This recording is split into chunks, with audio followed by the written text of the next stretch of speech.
So ఇప్పుడే మనం చూసుకున్నట్లయితే మరొక అప్డేట్ అయితే రావడం జరిగిందనమాట. వరద పోటెత్తింది, మృత్యు అయితే వెంటాడింది. మనకి బుడమేరు ఉధృతికి బలైన వారి కన్నీటి గాథలనమాట ఇవి.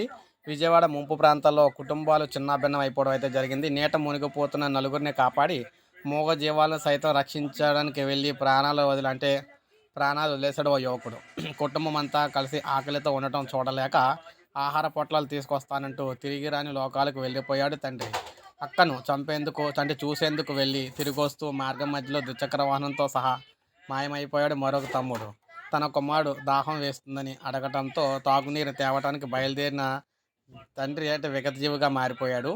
ఇక భారీ వర్షాలతో బుడమేరు మూసుకొచ్చిన మృత్యు వరద మిగిల్చిన విషాదం అన్నమాట ఇదంతా కూడానా.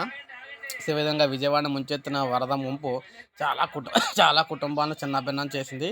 ఎవరి పనుల్లో వాళ్ళు నిమగ్నమై ఉన్న సమయంలో ఒక్కసారిగా దూసుకొచ్చిన ప్రవాహంతో వారంతా కూడా ఉక్కిరిబుక్కిరయ్యారు.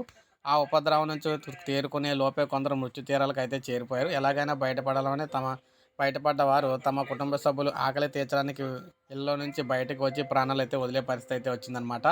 సో ఈ విధంగా అనేక మంది ఇలాగే చనిపోయే పరిస్థితి అయితే వచ్చింది.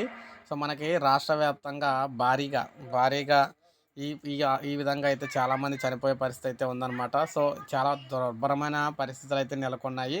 ఇలా చాలామంది అయితే చనిపోవడంతో చాలా బాధాకరం అయితే కలిగింది. సో ఇది మనకు అప్డేట్. ఒక లైక్ చేయండి, అందరికీ తెలుస్తుంది. సబ్స్క్రైబ్ చేసుకోవద్దు, మన ఛానల్ సబ్స్క్రైబ్ చేసుకొని